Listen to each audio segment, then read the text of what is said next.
Welcome back to the Wingspan Podcast, episode 31. I'm Doug Barak, joined by my co-host Chris Mulholland of Nets Daily and our special guest.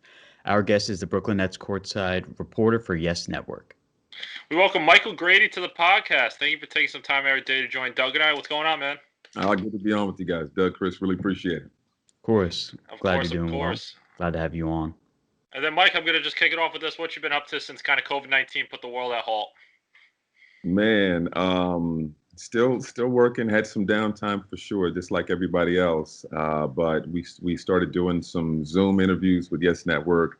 Started catching up with some of the players and asking them the same question, what they're doing, their workout schedule, what's in the refrigerator, some of the things that they've been up to.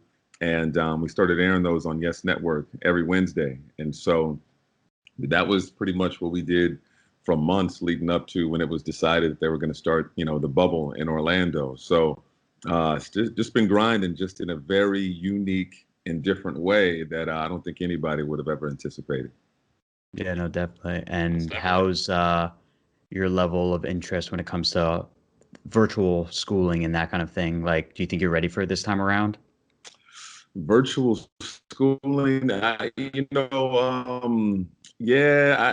I'm just hoping things can get back to normal at some point, like all this is so new. I didn't know what Zoom was, prior to Fair enough. March, I didn't know any of those things, but it is such an adjustment for so many people. So I like interacting with people. I like being around folks, cutting up, that whole thing. So it's still an adjustment. It's still big time adjustment for me.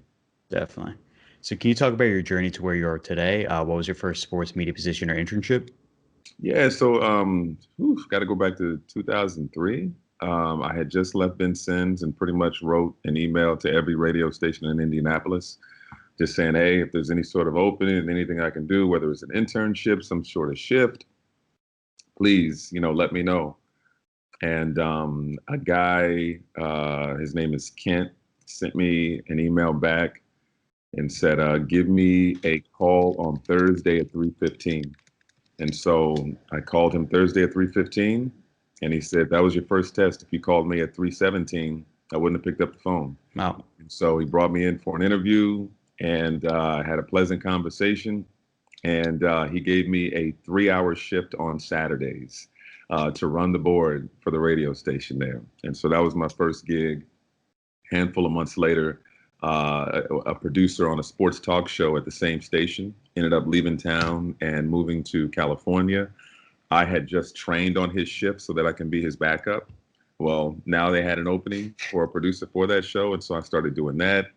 And that got me into the sports, carousel, if you will. So with the station. And so just kind of took advantage of opportunities there. I would have mopped floors. I would have cleaned windows. I would have done anything. I knew at a young age that I wanted to get into media. I knew I loved sports, and I would have done anything to get that opportunity. So I just tried to show, what I can do, whether it was running the board, whether it was doing little voiceovers here or there, and just continue to climb and do my best from there. So it's been a heck of a journey.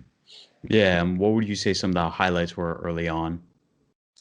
The breakthroughs were great. I never looked at it like, it's taken a long time. Some people it takes a shorter amount of time. Some people it takes them a longer amount of time. Everybody's journey is different, but I just remember these little milestones along the way. So I mentioned being able to jump on and be a producer for a sports talk show there. And I started there in June 2003. And by October 2003, I was producing this weekend sports talk show. So that was 2003.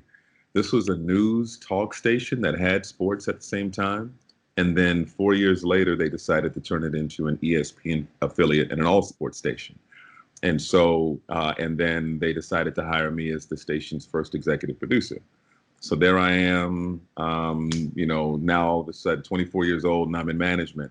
And so, and then hiring producers, and then I'm doing voiceover stuff and a lot of behind the scenes things, which is really awesome.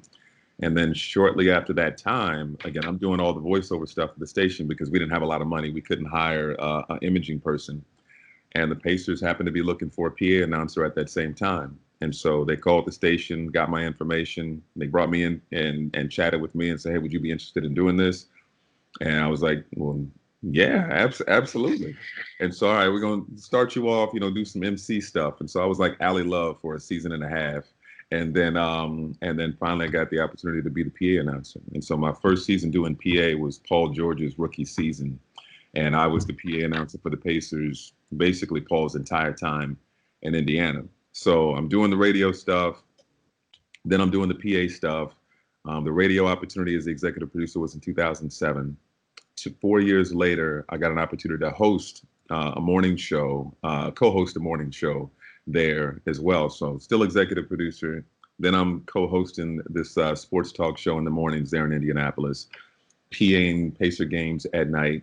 And then 2014, 3 years later, after that, one of the local sports affiliates in Indianapolis, one of their guys left to go to a competitor. So they had an opening for a sportscaster in May. And for those people who know Indianapolis in May, it's the Indianapolis 500. So all their other sports talent and people were at the track, and they didn't have anybody to cover the Pacers. So they were trying to think of something on the fly. It was bad timing for them. Well, Michael Grady does a radio show. We know he knows how to talk. He's the PA announcer for the Pacers, so we know that he's connected with the team and knows about Indiana. Maybe we can, for this playoff run, we can have Michael Grady do some reports for us for the 6 o'clock sportscast and the evening sportscast. We'll fly him off to the road games during the playoff series, and we'll see how this goes. Hopefully it's not terrible, but we'll see how this goes. So they reach out and ask if I'd be willing to do it. I was like, yes. So I would do the sports radio show in the morning. 6 o'clock, I would do a report at Bankers Life Fieldhouse if it was a home game, do a report there. I would do the PA for the playoff game. And then afterwards, I would stay around and do a report that would be live and sent back to the TV station. And if the Pacers had been knocked out in the first round, they probably wouldn't have thought about keeping me on board. But the Pacers reached the Eastern Conference Finals that year. I got plenty of opportunity to show what I can do TV-wise. And shortly after the playoff run, they asked me if I would join the TV station full-time. So now I'm full-time radio, doing the sports talk show. I'm doing TV in the evening, and then you sandwich in the Pacer games after that. One of those Pacer games during that playoff run in 2014, I got to do color commentary. I got to do color commentary during the conference finals, or actually during almost the entire playoff run, which was really awesome. Mark Boyle is a guy who I continue to look up to and got a lot of great advice from. But that was just a big milestone for me. And so to be able to do all those things in the city that I grew up in was huge. And then so started doing TV in 2014, and then 3 years later, Brooklyn. So it's been a crazy ride, but I appreciate all those little steps along the journey. And then, Mike, you actually just mentioned, too, taking those little steps across the way to get your name out there. Obviously, the field's changed since you started and everything like that. So what would you say are like some of the big keys in order to get your name out there for a lot of the people that are listening and looking to become or have a career like you down the line? I mean, my thing is, if your love is centered around broadcasting, announcing, if you truly, truly love it, not necessarily the notoriety or the attention that comes from it, but if it's the craft that you really love and appreciate, then there's nothing that you won't do to continue to press on, for your goals and accomplishing your goals. And that will fuel everything about how you move from day to day, So if you really care about the craft, then you're doing a little something just about every day to move you a little bit closer to your goal. So the first thing is, listen to your heart. You may put everything into this and try to get your name out there. And if your heart is not in the right place, you're going to notice it. You're going to take days off. You're not going to be as energetic. You're not going to feel as serious about it every single day. It's going to take something that happens to go, oh yeah. And then you get motivated to try to get right back on it. But if it's truly a passion of yours, then you don't need those pick-me-ups all the time. It's just literally in your soul and spirit in terms of what you want to do. And so I first and foremost, I just say, let that be your guiding light. If you think this is what you want to do and you put effort towards it, and then eventually you're like, I'm not really feeling it. Don't worry about the wasted time. Don't worry about any of that. You just direct your energy towards something that you truly are passionate about. So even if you feel like it's not for you, or the work that it takes to get there is not for you, it's okay. You just direct your energy towards something else. But if you are as passionate about the grunt work that nobody sees as you are about the fun stuff, and I guess the perfect analogy is I remember conversations about Brett Favre that some people love him, some people hate him, but his passion for the work behind the scenes, if he didn't love the work behind the scenes, the practice, the lifting weights, the all these types of things, if he didn't love that, he wouldn't have been a great player. You can say that about anybody. You can say that about Kobe. You can say that about Jordan. You can say that about LeBron. You can say that about anybody. If they didn't have a passion for the work that is not appreciated, that is kind of the ugly work, if they didn't have that passion, they wouldn't be great. So you really have to have a passion about, the research, the things that people may not see. And if you have a passion about that, then your work will speak for itself. So that's the foundation. Networking is extremely important. Continuing to add little things to be a better and more polished broadcaster.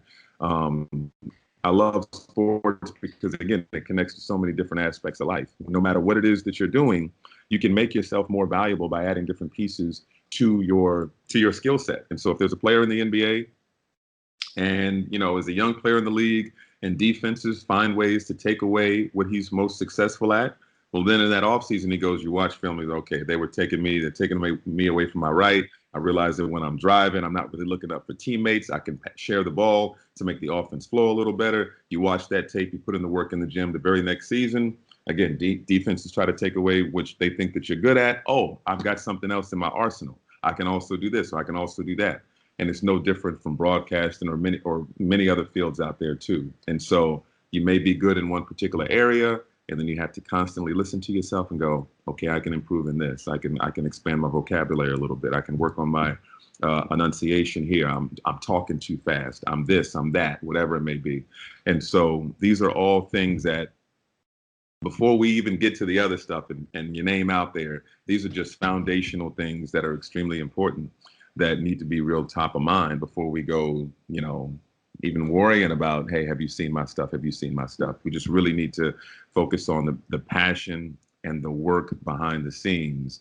And then there's just the things that we have now, whether it be a podcast, like you guys are, are doing, like this great podcast or other stuff like that. That this wasn't, I couldn't do this when I was coming up. Nowadays there's so many great and cool things that you can do to kind of get your name out there, show people what you are doing, and get noticed. And there's so many success stories that way.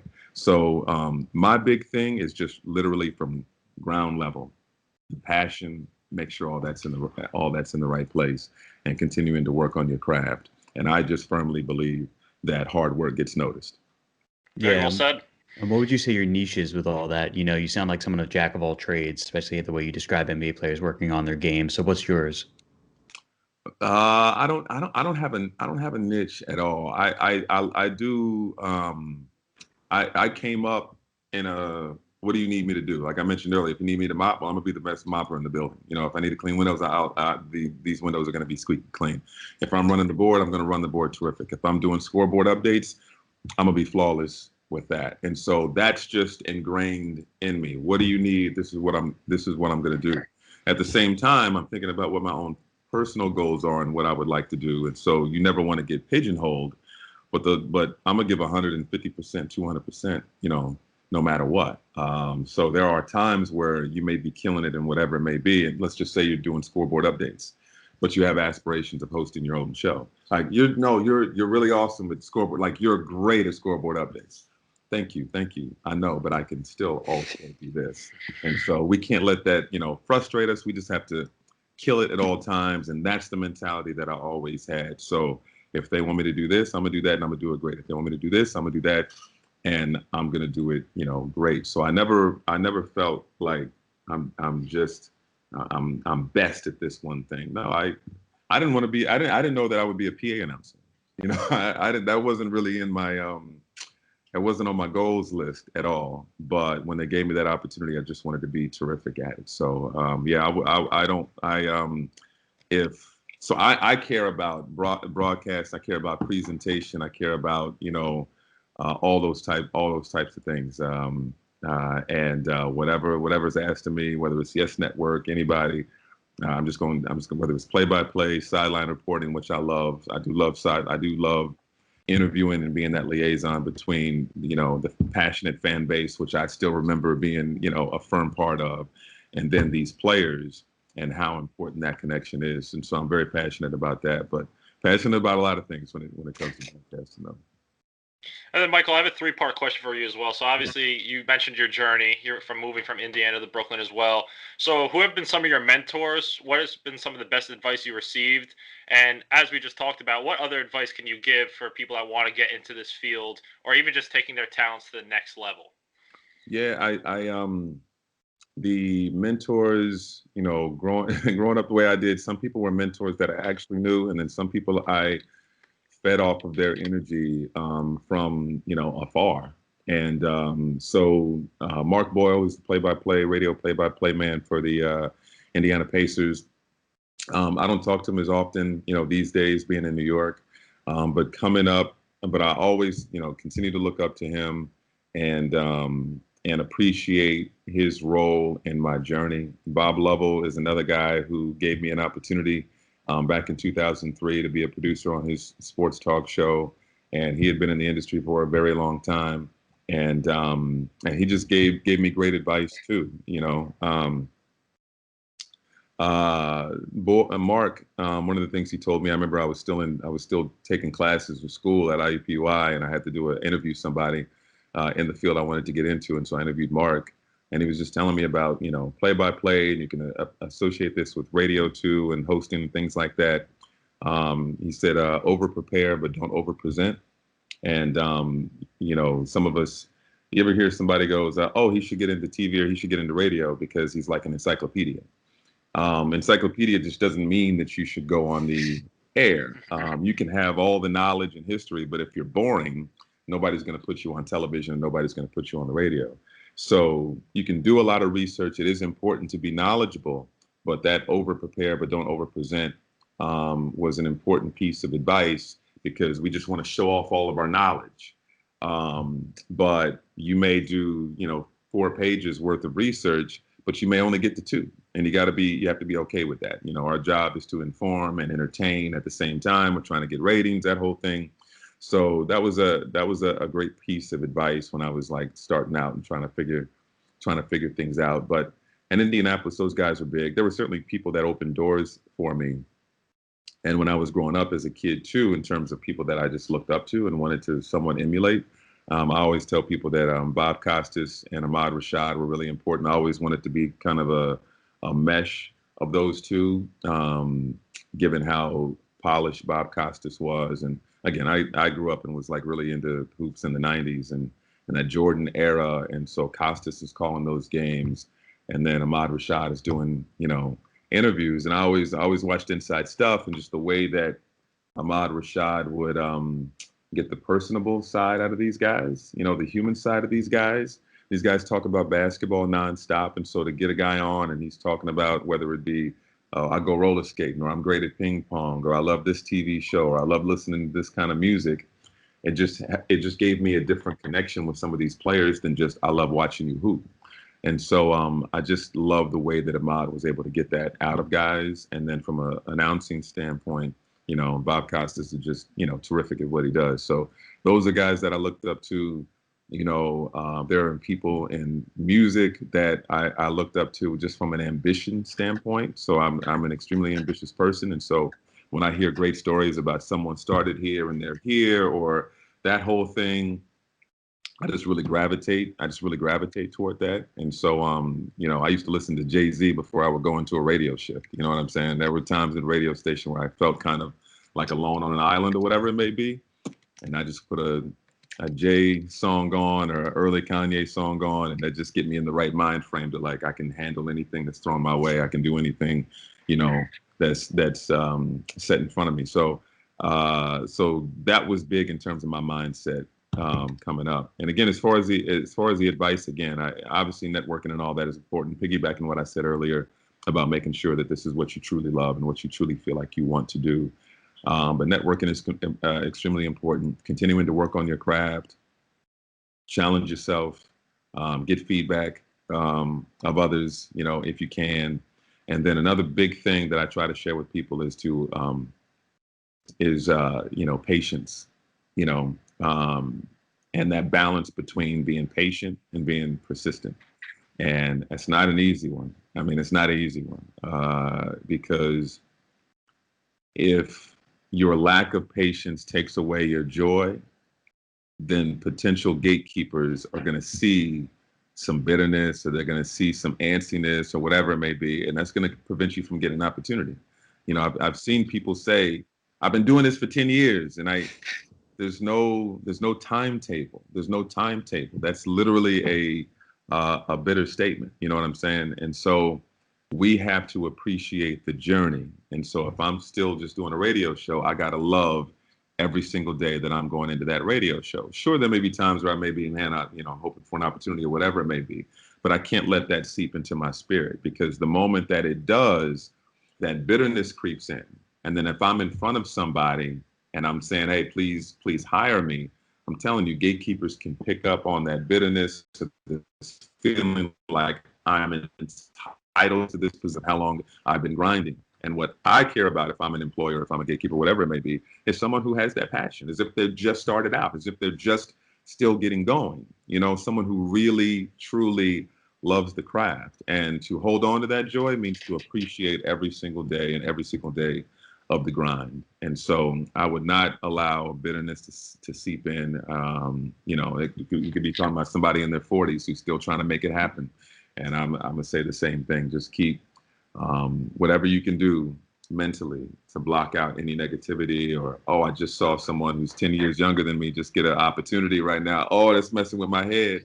Whatever you can do mentally to try to block that stuff out and just really appreciate your own personal journey. Strongly encourage that, and just want to keep that in mind. Yeah, no, that's really great advice. So switching gears a little bit, when did you begin watching the NBA? What was some of your first memories of the league? And I'm guessing your favorite team growing up with the Pacers. And then when did covering these teams in the league become such a passion of yours in sports in general?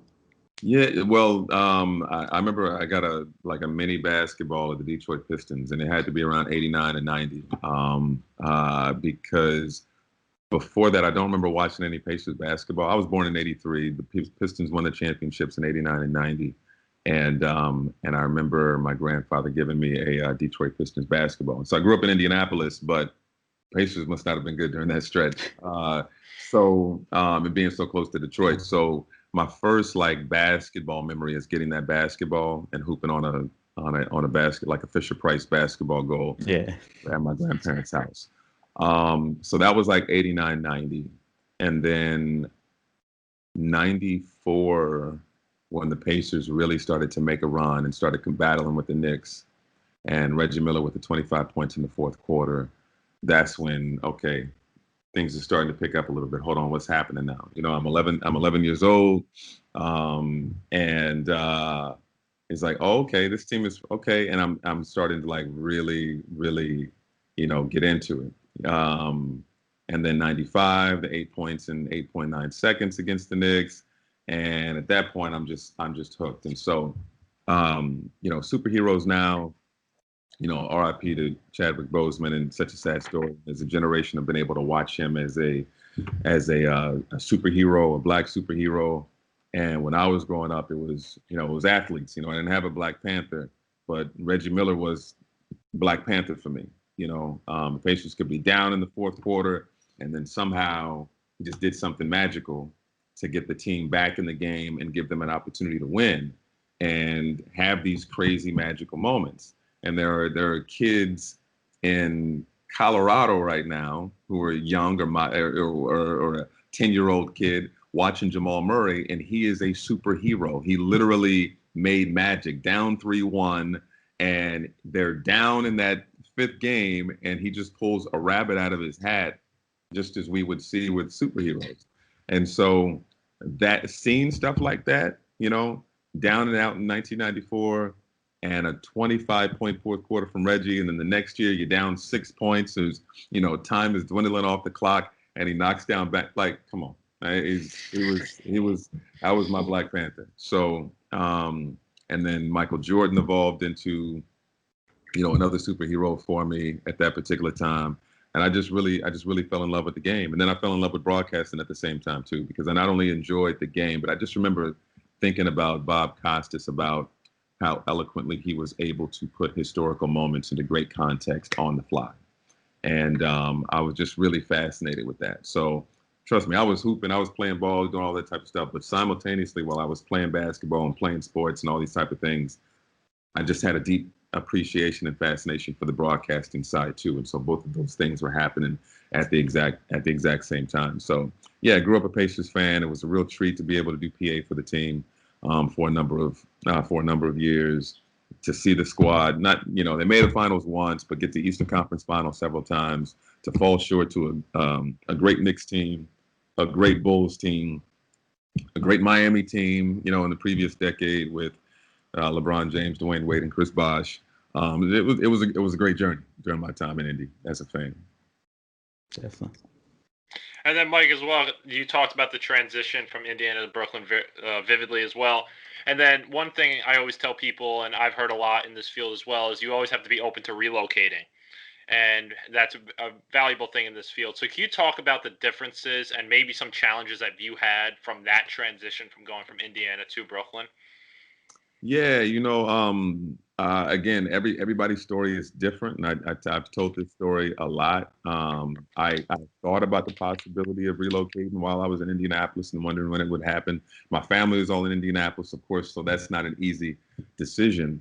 But I had a college professor who was driving Uber during the Final Four. I forget what year it was, but he was driving Uber during the Final Four weekend, and just to make some extra money because it surged pricing, and he's like, yeah, I might as well.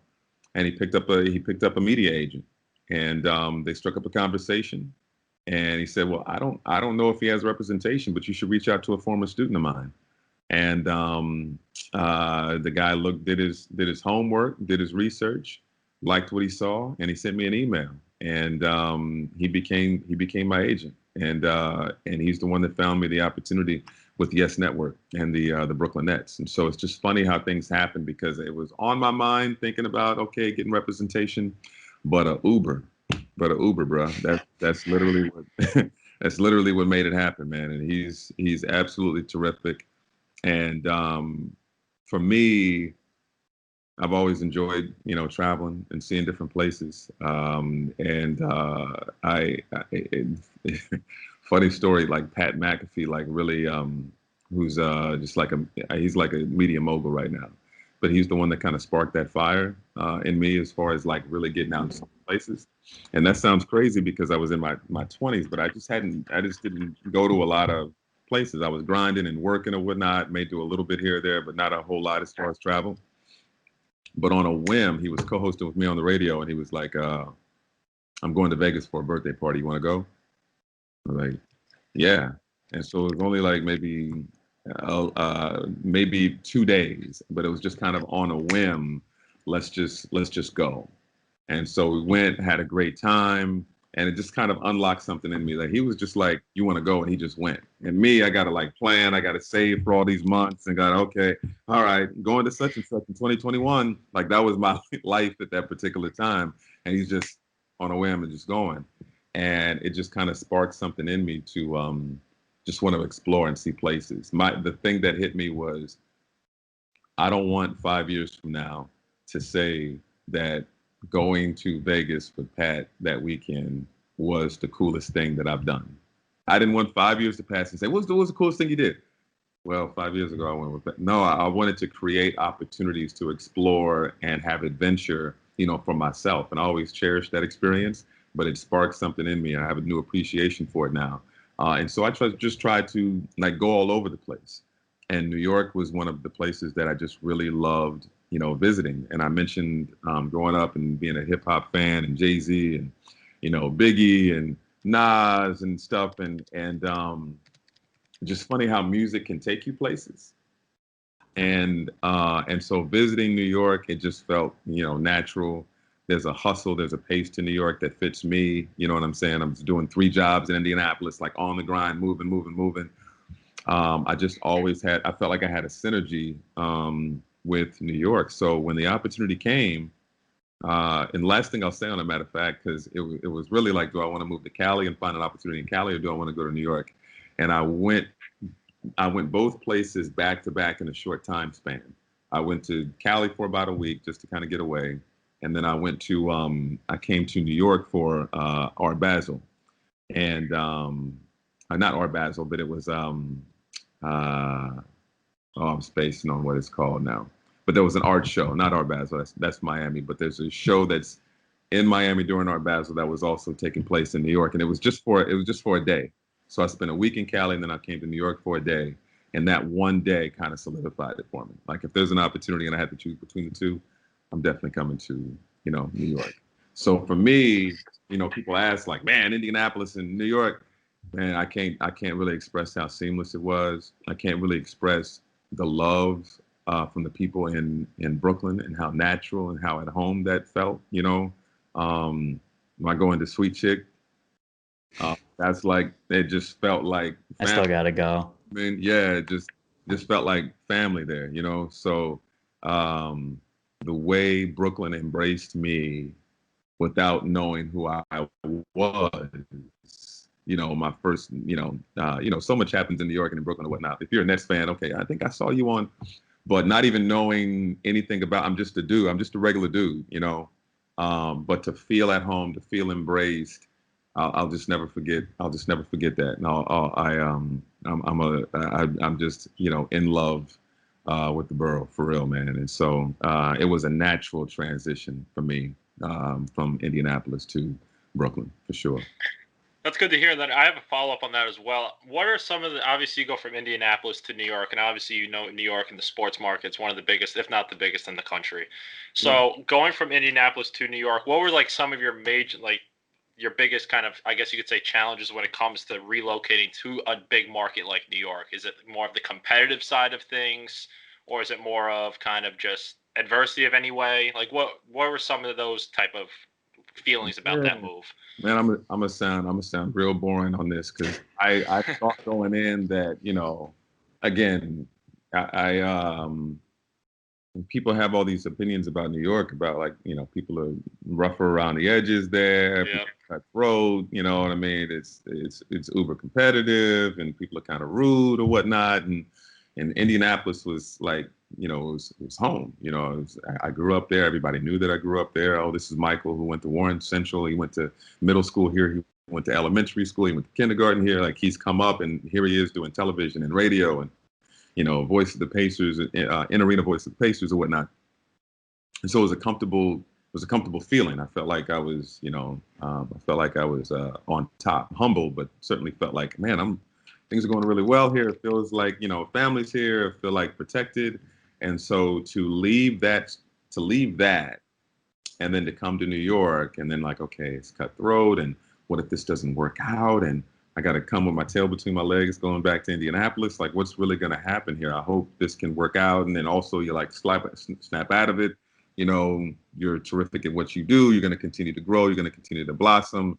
This is going to be home, that whole thing. And so, but when I got here and I saw the people, and I met the people that I would be working with, and the people that I would be around on a regular basis, I'm embarrassed to think that I thought that I was going to be around rude people. Like, I embarrassed that the thought even crossed my mind. So it's not like that everywhere. I'm sure there are places in New York, but there's places in Minnesota where there's, there's places all over the country where it's like that. So I'm sure if I was in a different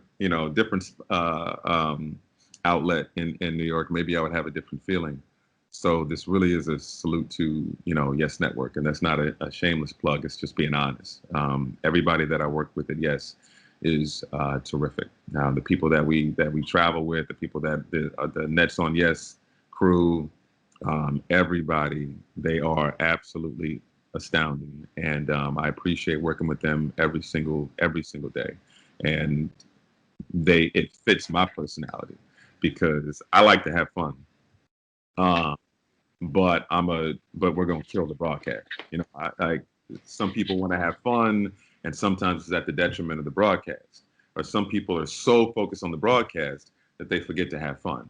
Well, when you work with Iron Eagle, Sarah, uh, Richard Jefferson, Ryan Rucco, Frank DeGrace behind the scenes, Ryan, Ian behind the scenes, Dan, our director, like we we have a very similar energy when it comes to being great at what we do and not taking ourselves that seriously. And so, you don't know where life's journey is going to lead you, man. But when you kind of let go of the wheel a little bit, man, you just be real surprised at where you end up. And I ended up in a perfect spot here. Yeah, they've definitely put you into entertaining spots. I mean, you were roller skating at Barclays, and that was a unique experience for you, for sure. Yeah, that was. Yeah, and I love stuff like that, and it's funny because Sarah would say that when I was emailing Grady and Ryan, she got the impression that we were pretty good roller skaters because we were all for it. We're like, yeah, let's do it. And then we're out there, and I'm like holding the railing and stuff like that. And I thought we were going to be on a similar journey, like, oh, we haven't roller skated in a very long time, and we're figuring this out, and we don't want to fall. And I'm not going to fall and break my back before I go up there and do a pregame show and sit up there for hours. So I'm like literally trying to take my time with it. Meanwhile, Sarah was, Nancy Kerrigan going around the entire floor of the Barclays Center. Like she was crushing it. So that was just so funny for the broadcast to see me just slipping all over the place and Ryan dancing and Sarah just crushing it around the floor. So things like that are just so much fun that we do. And it's just the synergy on the broadcast, getting a haircut in Atlanta during the broadcast. It's just too many great, hilarious things to count. But I'm proud of the fun we have, but I'm also proud of the fact that we just I say it humbly, we crush the broadcast, so I really love that balance. Yeah, and what are some of your favorite stories with your Yes Network colleagues that either many of us know or some may not know? That's some great anecdotes. Yeah,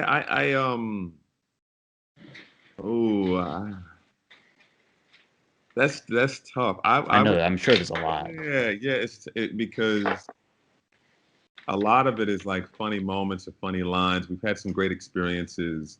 Mexico City as a group was great, and climbing the pyramids there together and things like that on a day-to-day basis when traveling and things like that. And it gets you nostalgic because you don't know if these things are going to continue. You know what I mean? Team dinners and things like that when we're traveling to different cities or whatnot, and just the jokes amongst everybody. And Iron Eagle, I know he comes off funny on a broadcast, but it's still nothing. That's tame Iron. You know what I mean? That's on the broadcast, but just on a day-to-day basis in our meetings, you know what I mean? And he's just one of the funniest guys I've ever come across. Like his delivery, his time, and everything. He's just one of the funniest guys I've ever been around. And I love one of my passions is watching stand-up comedy.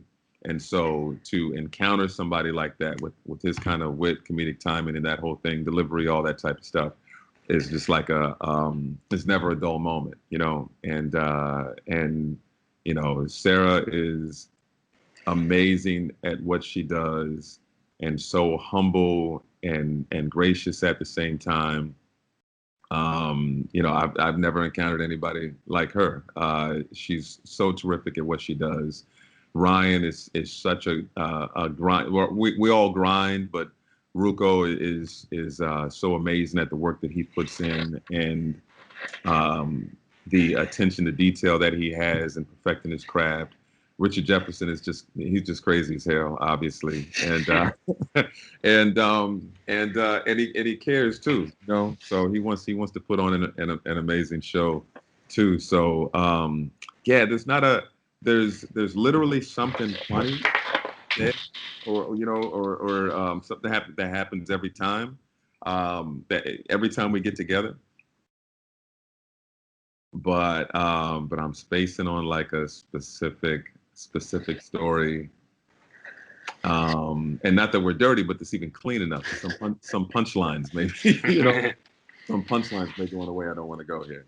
But trust that it's never a dull moment with that Yeah. man, at all.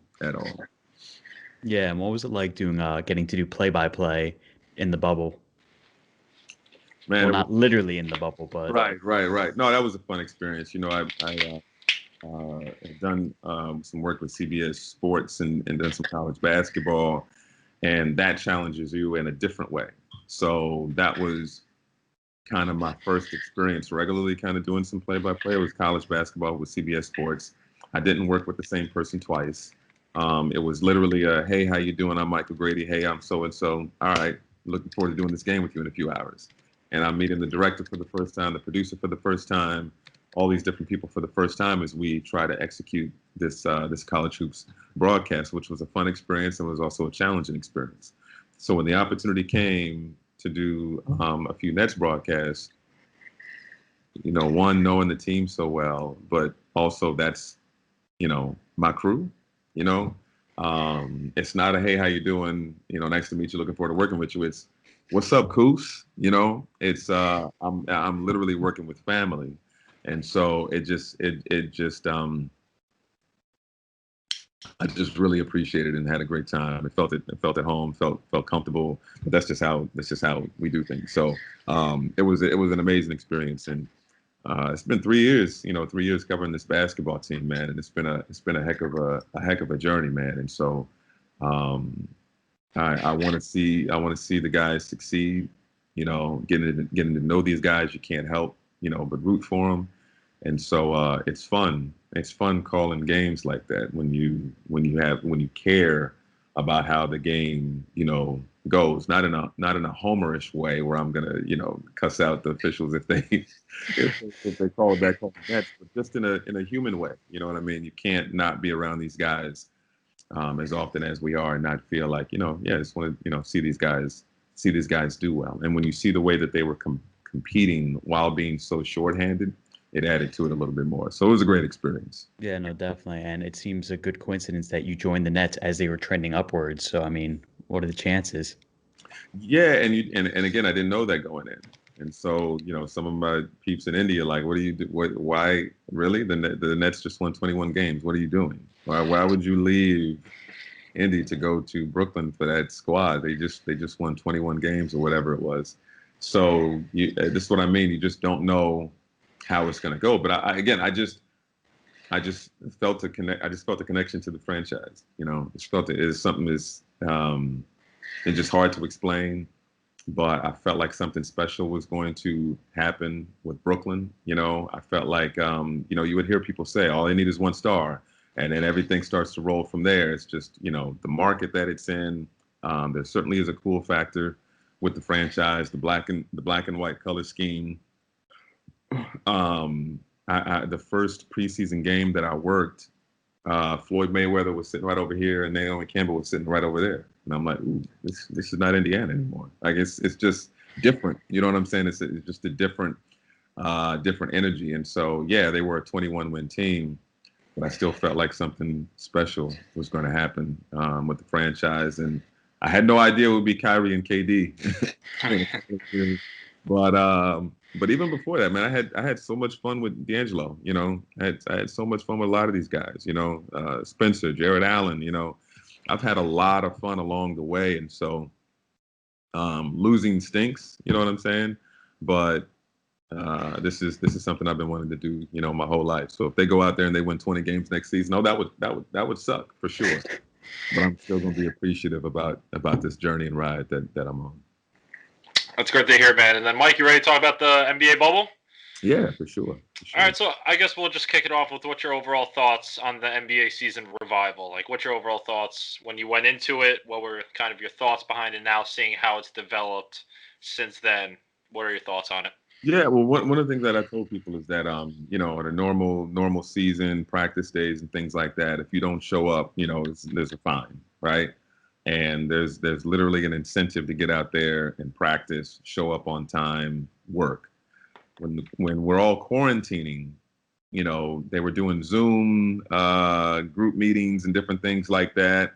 But you can't really like find guys anymore to make sure that the practice facility with all eyeballs on them, making sure that they're running, stretching, lifting weights, doing these drills and all that other type of stuff.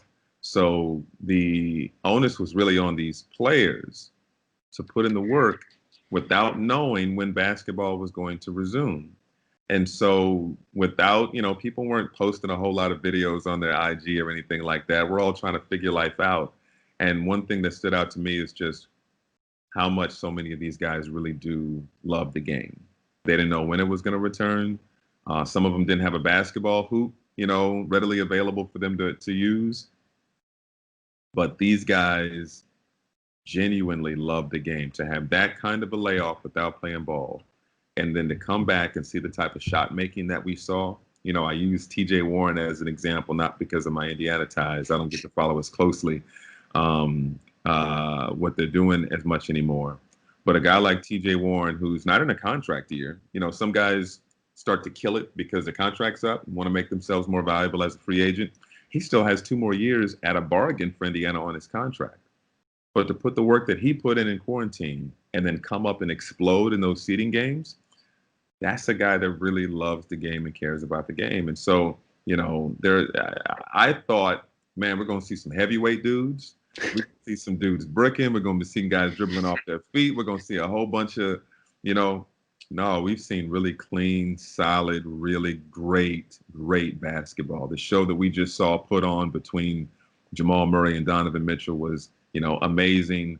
What Damian Lillard did, getting Portland to the postseason was amazing. And people say money screws things up, and regardless of the field, money kind of screws things up in terms of guys' passion, work ethic, all that type of stuff. They get satisfied because they've got a fat bank account or whatever it may be. But I don't know. I just grew up in an era. I know we all like romanticize our era, but I just grew up in an era where I just felt like dudes just loved to hoop like that. Like Jordan, basketball was first. Okay, yeah, I'm making all this money, but no, I'm not going to take it easy on you. You know what I'm saying? Just because I'm the most recognizable name in the sport, and I can live for however many lifetimes and how much money I made. There's still something internally inside of me that does not want me to let you win at all. And I'm going to put in the work. I'm going to put everything I need to make sure that happens. And so I really applaud these guys because they really could have showed up to the bubble out of shape and just looking garbage out there. But guys out there and like taking pride in what they do. And we've seen some terrific basketball, and it's not over yet. So I've been really impressed, not only with the play, but from the entertainment value, not having fans in the stands, and kind of give an experience to where, okay, you can't replicate having, thousands of fans in an arena. But this is cool. I can live with this. This feels somewhat like an NBA game. And so I just got to tip my cap to the league from that standpoint. And then from a social justice standpoint too, I know it's not easy on the guys. But to go through what they're going through to try to compete and play at a high level while also keeping what's happening in the world top of mind and not losing sight of their brothers and sisters outside of the bubble who are struggling, who are going through it, all those types of things. Like we're all in the same boat, and they're not losing sight of that. So just because they're $1 million athletes or whatever it may be, does not mean that there's not a human side to them too. And they're in the bubble. Families are in there now, but before that, they were missing their families. It was just basketball nonstop, and their support system wasn't there. It's just a lot to deal with, and to balance it all, to keep what's important top of mind, and make sure that that's always a part of the messaging. I'm extremely proud of these guys for that too. It's good to hear. Then, has there anything specific that you've disliked about the bubble so far? No. The only thing that makes me cringe is any commentary that I happen to come across about the guys and social justice and racial issues and stuff like that. Like I feel like the NBA has done as good a job as they could possibly do with the bubble. Zero COVID cases. People were skeptical as to whether or not they can pull that off. So many question marks going in. Can they pull it off from a health and safety standpoint? Can they pull it off in terms of entertainment value? And will the play be solid? And I feel like they've checked all of those things off. And so, yeah, the only thing that makes me cringe about perception of the bubble or anything like that is anybody who has a negative opinion about guys using their platform for something that is not a political issue, but a human issue. And so that's the only thing that I've cringed about in terms of perception of, or the bubble or any of that type of stuff.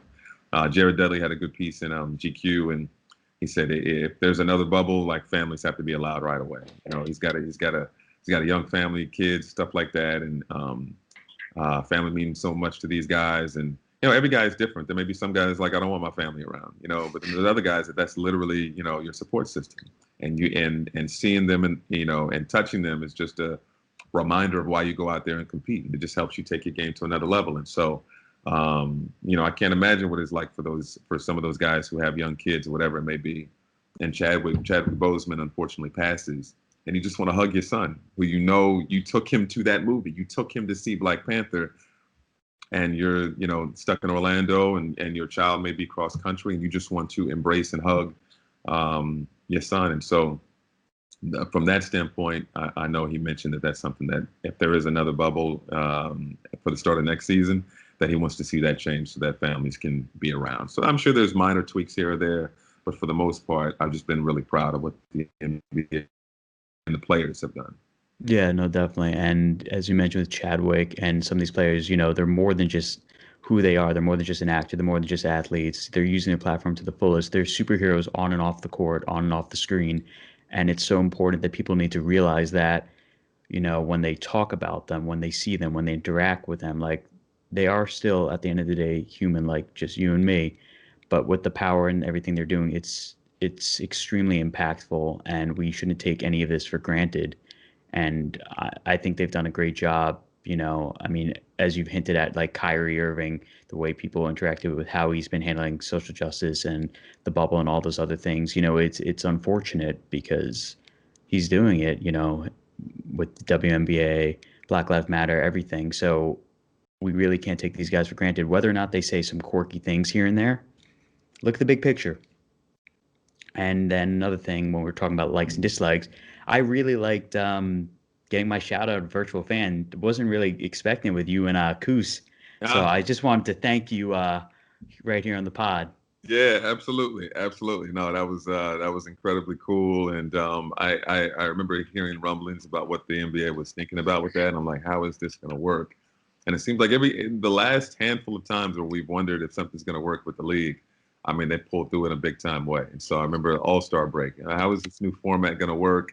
And we were all glued to the television and watching, you know, how that All-Star game, you know, unfolded. And then here with this bubble and putting virtual fans on the board, like, how is this going to work? And it's worked great. So it was great seeing you there. It's great seeing so many people. It's great seeing yourself, you know, calling sideline reporting from the bubble, technically. Yeah, it just like messes with your head a little bit.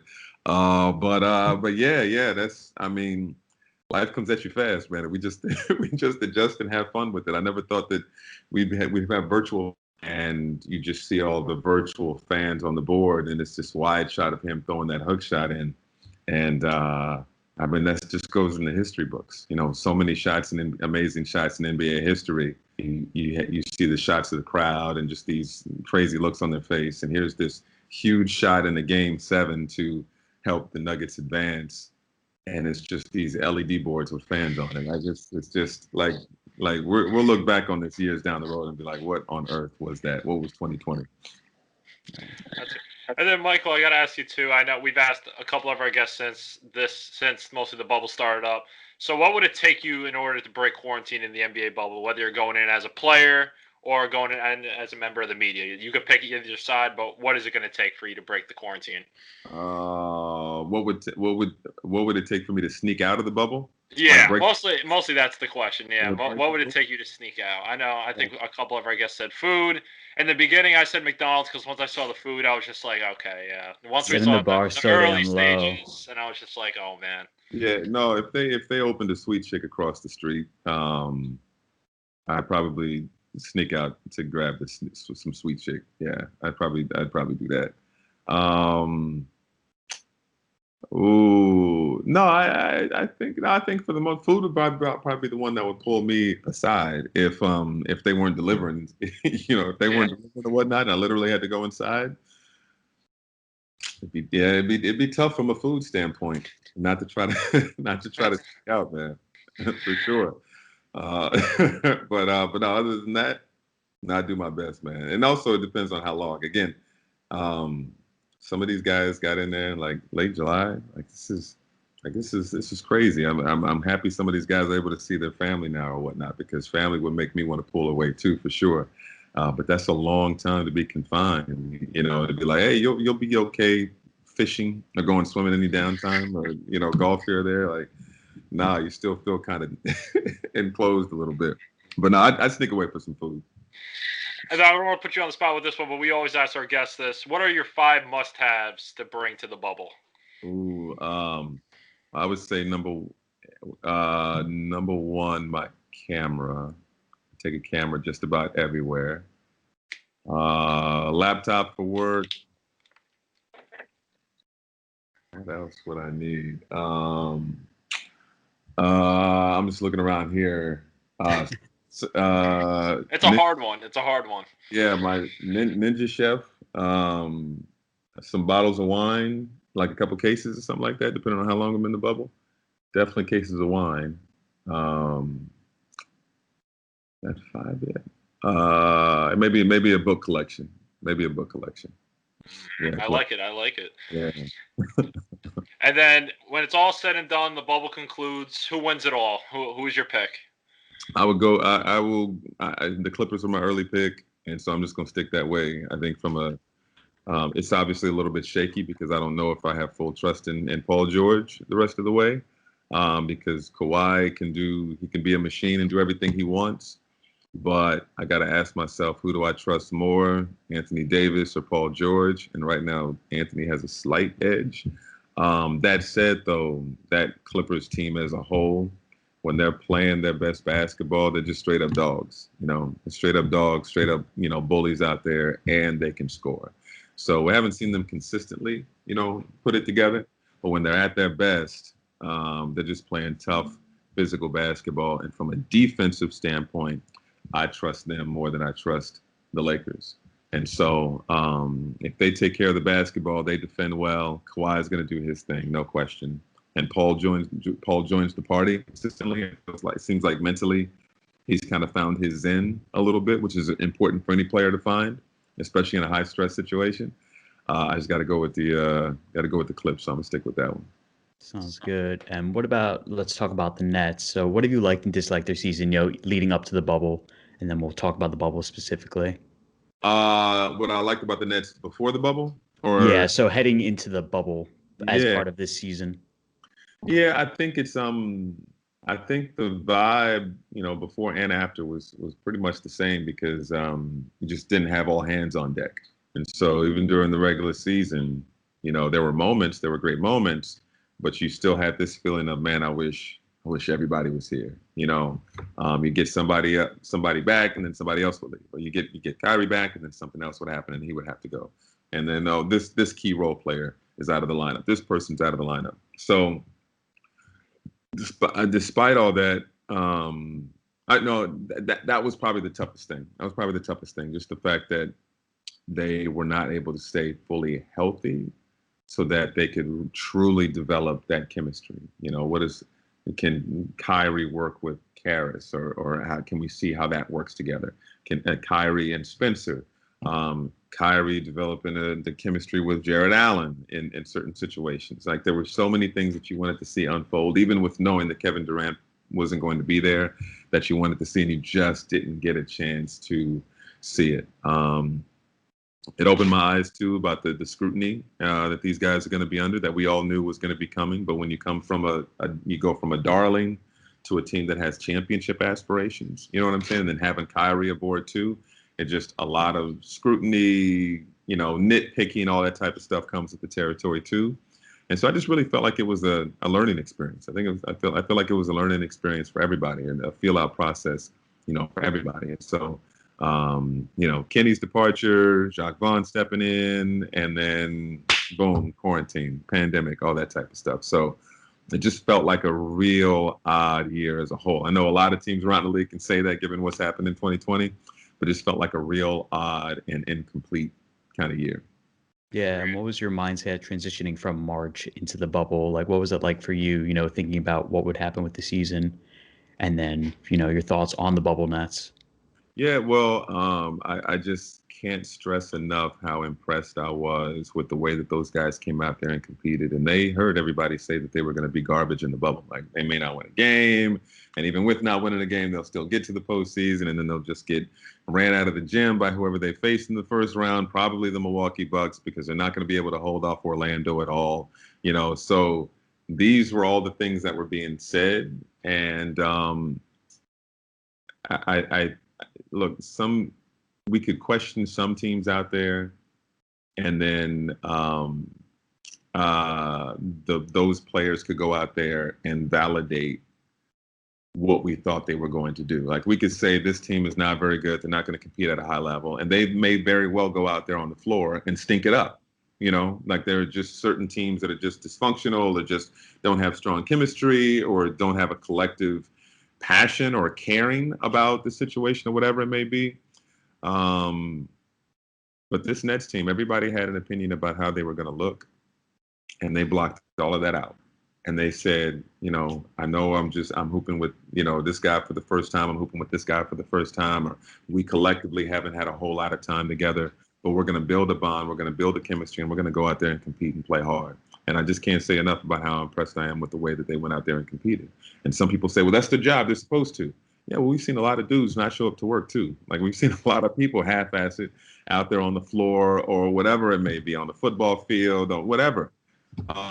So hard work, you know what I'm saying, it's a skill. It's a skill.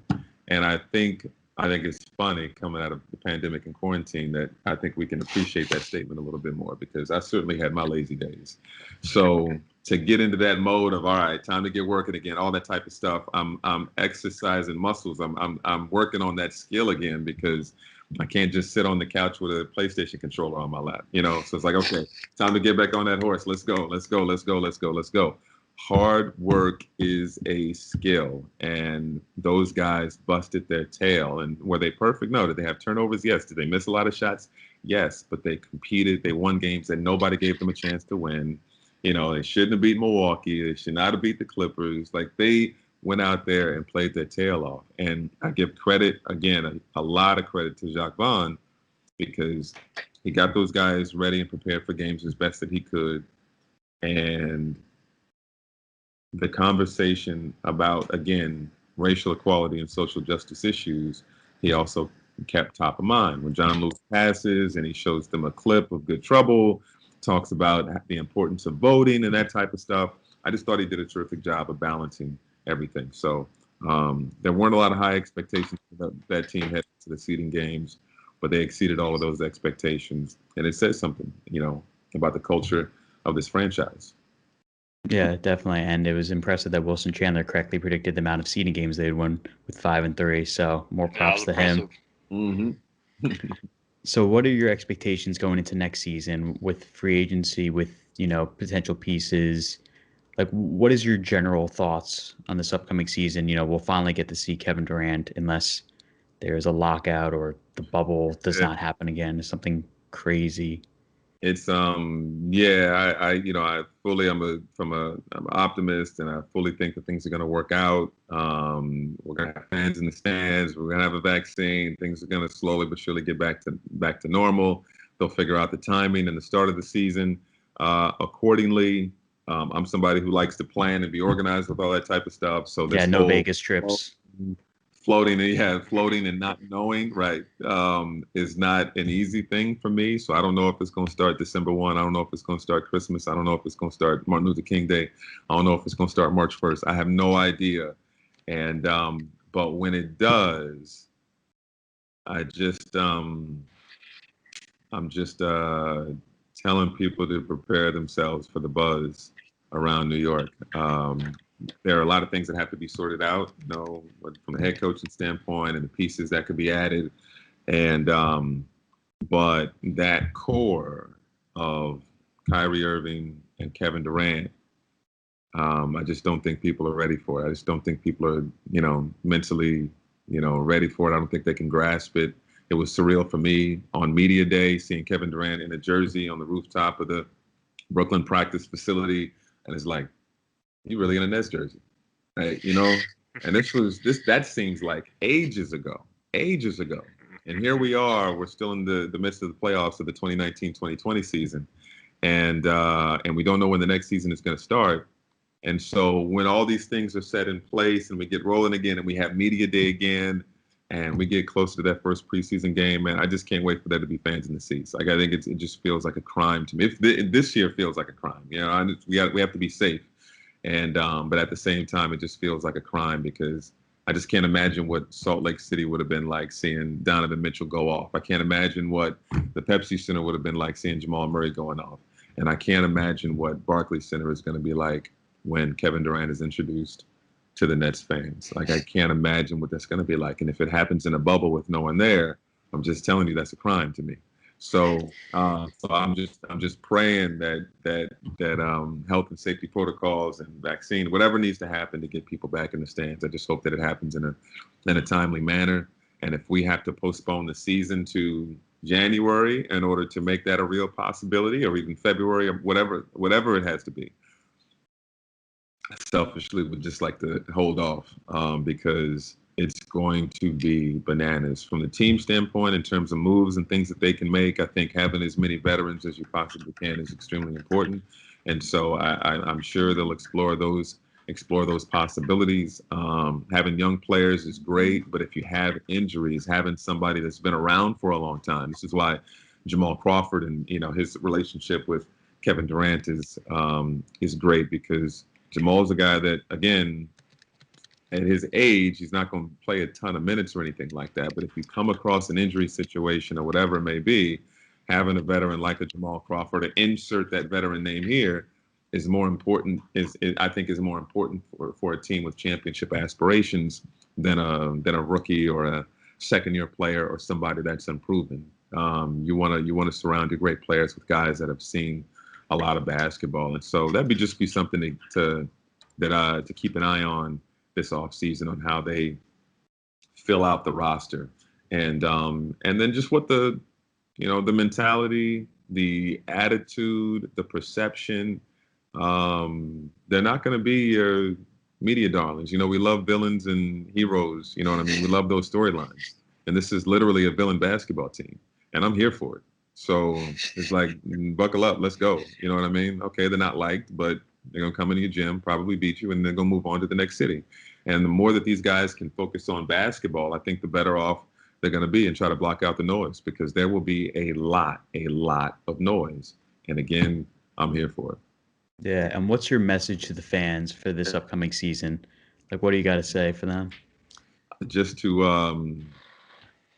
number one, I miss you. I know I've been rambling a lot, but that's number one.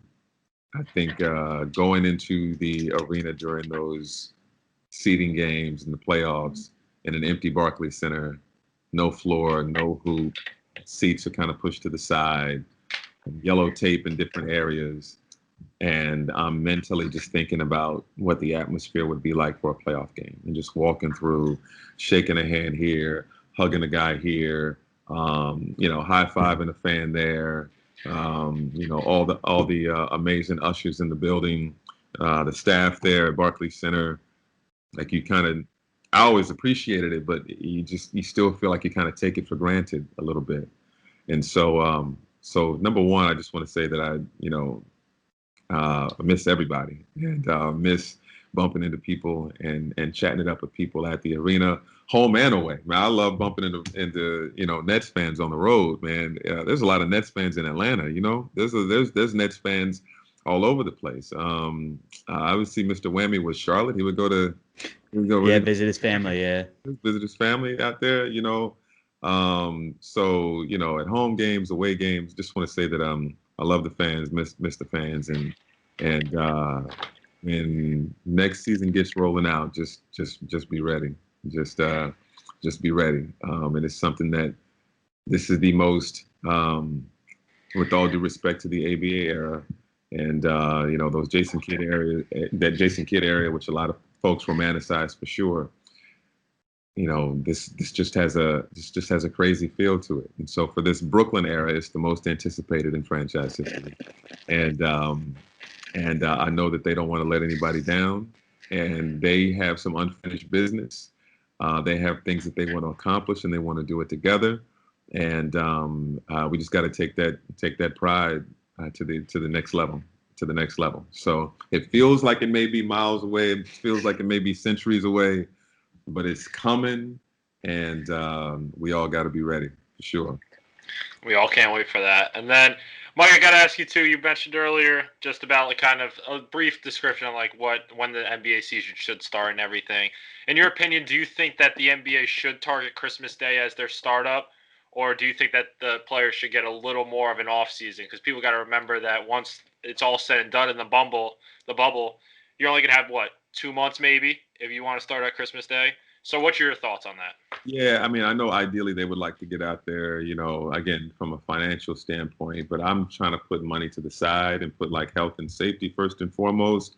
And then also taking guys' bodies into consideration because, I was joking about the PlayStation earlier. I don't play as much as I used to when I was coming up, but when I did play, I turned injuries off. Like I hate injuries. And if guys can't get a full off season, you know what I mean, to really like get their bodies right. I know there are certain guys who didn't go to the bubble, certain teams that didn't go to the bubble. No shade, the Hornets are fresh. But the teams that have been competing and had a deep playoff run, you want to get your bodies right, you want to get your mind right. This has been one of the more stressful years of a lot of our lives. And the same for those players in the bubble. And so to take a physical break and to take a mental break, I think is extremely important. So I would hold off as long as I could, keeping health and safety in mind in terms of a realistic timetable for being able to get fans back in the stands. And so the NFL is coming with the mindset of, okay, we're going to start with, no fans or a few fans. And then they're hoping that by the end of the season, when we're getting around Christmas and New Year's and that type of stuff, that we can now have full capacity stadiums. That may be too ambitious, who knows?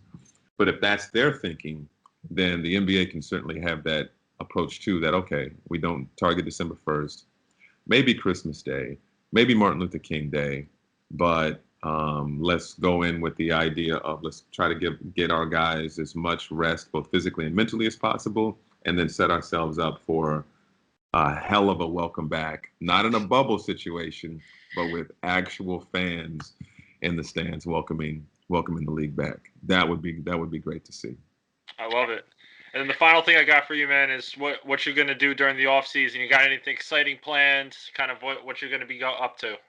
Man, well, it's kind of like nonstop work. I mean, we had Nets games every other day, and doing some Liberty stuff, and mixing in some Yankee stuff. Soon we'll be doing. I was able to do some NFL on CBS games last year, and we'll be when my yes schedule is clear, we'll be running around some NFL. I can't say that anymore right now because of COVID, so it won't technically be like a sideline reporter. I'll have my own like little setup. So I'm not a sideline reporter. I'm a, I don't know, third side off reporter. I don't. But that's all fun, and it's a different. I've always loved the NFL too. That's a different energy and vibe. NBA basketball, is where my heart is for sure. But I grew up just as big of a Colts fan as I was a Pacers fan, and from a broadcasting standpoint, it's just challenging in a different way. So I'm still a storyteller. It's just a different energy and vibe being around NFL teams, which is really dope. So mixing a little bit of that, and trying to take care of myself physically and mentally, just like we all are, man, and try to do things that put a smile on my face in my downtime to make sure that I'm recouping the right way. So yeah, man, just continuing the grind, and looking forward to another hoop season, which again, just can't wait for real. Yeah, we all can't wait for it. But thanks again for joining us, Michael. We really appreciate you taking some time out of your day to join Doug and I. Oh, anytime, guys. Really appreciate it. Really appreciate it. Michael, plug your social media. Mike, where can our viewers find you? Where could they hear you, listen to you? Where could they mostly follow you? Yeah, so yeah, on Twitter, just at Grady, at Grady on Twitter. I wasn't able to get Grady on Instagram, so it's the Michael Grady on Instagram. And so yeah, I don't Facebook at all, but Twitter and Instagram is kind of where it's at for those who want to see kind of behind the scenes or see any kind of commentary on what's going on with the Nets or anything else. Yeah, well, thanks again for joining us. Best to you and your family. And Chris, time to take us home. You got it. So, guys, feel free to remember to send over any suggestions, questions, comments, or thoughts on any of our content by sending an email to wingspanpodcast@gmail.com. And do not forget to follow us on our social media. But most importantly, make sure to subscribe to our podcast on your preferred listening service. As for next time, stay classy, take care, and stay safe.